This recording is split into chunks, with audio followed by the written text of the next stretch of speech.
just a few hours, charges could finally officially come for the couple who owned the Return to Nature funeral home in Penrose. A judge is scheduled to hold an arraignment hearing for John and Carrie Halford today. The two face more than 200 charges each, including money laundering and abuse of a corpse. Last October, officials found the remains of nearly 200 improperly stored bodies on the property. All but about 24 of them have now been identified.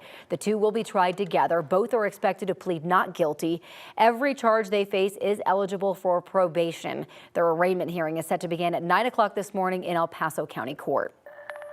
That hearing comes as we learn more details about why it's taken so long for the funeral home itself to be torn down. Turns out the EPA has had trouble finding a place to dump the materials after demolition. Several scheduled demolitions have fallen through over the last month. Originally, the Environmental Protection Agency planned to take the waste to a landfill in Pueblo, but the city turned down the offer due to concerns about the contaminated materials. The EPA continues to say there are no public health risks associated with this demolition. In the meantime, families whose loved ones were found in the building say they are frustrated it's still standing. I still have to drive past this building and know that my husband was laying in there, that I can't get the closure I need to fully move on with my life. Fremont County says it has picked out a new landfill. The county says it's confident that location won't back out. If that's the case, the demolition could start in April. Well, just days after saying their final goodbyes, the family of Alex Makowicz is set to open up for the first time about the crash that took their child's life. The 13-year-old was heading to school when a car hit him at the corner of Highlands Ranch Parkway and Benford Ranch Road. The driver stayed, and he now faces charges of careless driving causing death. Investigators think that sun glare may have contributed to the crash. Funeral service for Alex were earlier this week on Tuesday.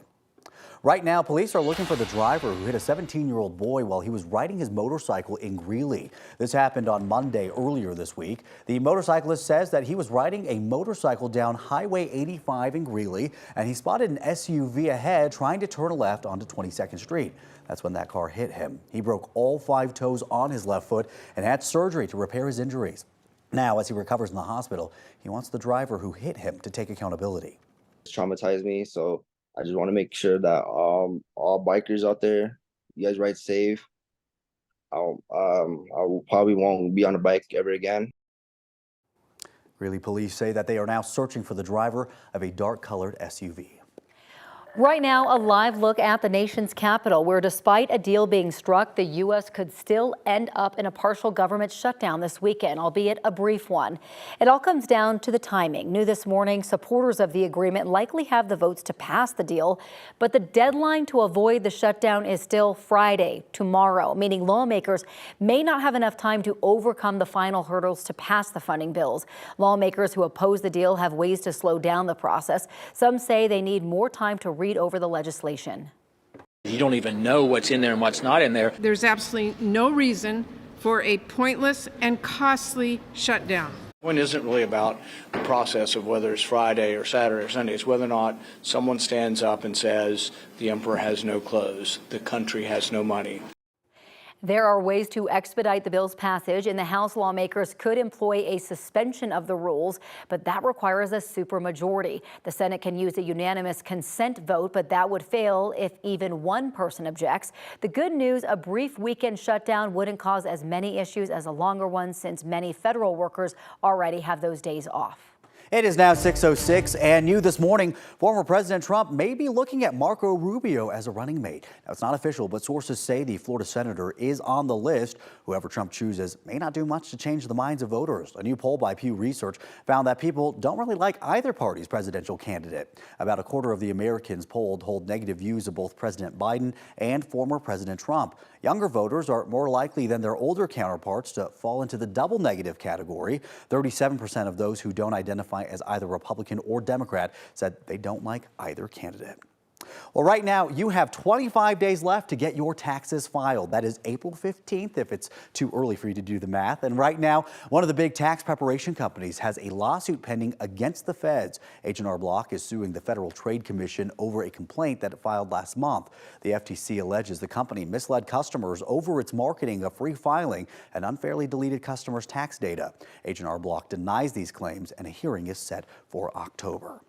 New this morning, the CDC says it is seeing some improvements in how old we will live to be. The agency just released the analysis of the final data from 2022.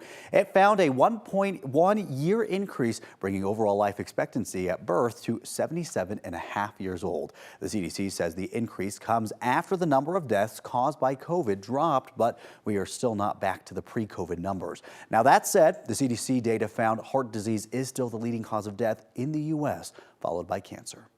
Right now, the City of Denver's fund to support women and minority entrepreneurs has collapsed, with the outside group running the taxpayer-funded effort suing the city over where the money went. 2 years ago, Denver City Council approved $15 million in marijuana tax revenue over 3 years for a fund to help women and minority-owned businesses. The city worked with a private venture capital firm on the project. That group sued the city, saying Denver only provided $6 million of the $15 million, and then said the city fund was out of money and didn't pay for $800,000 in expenses. I want this administration to publicly look into this department, because this isn't something that happens like on accident. This is, like, money can't just like disappear. So whether you're intentional or incompetent, you have something really big to fix. We asked the city how much money is left in the fund and where it went. A city spokesperson didn't answer that question, but said the city hasn't seen the lawsuit and can't comment on it. And let's take a look at your weekend ahead. The first weekend of spring going to start out pretty nice. 68 degrees with partly cloudy skies. Kind of a split weekend because we cool it off on Sunday with a high of 55. Chance for some showers, maybe even a thunderstorm.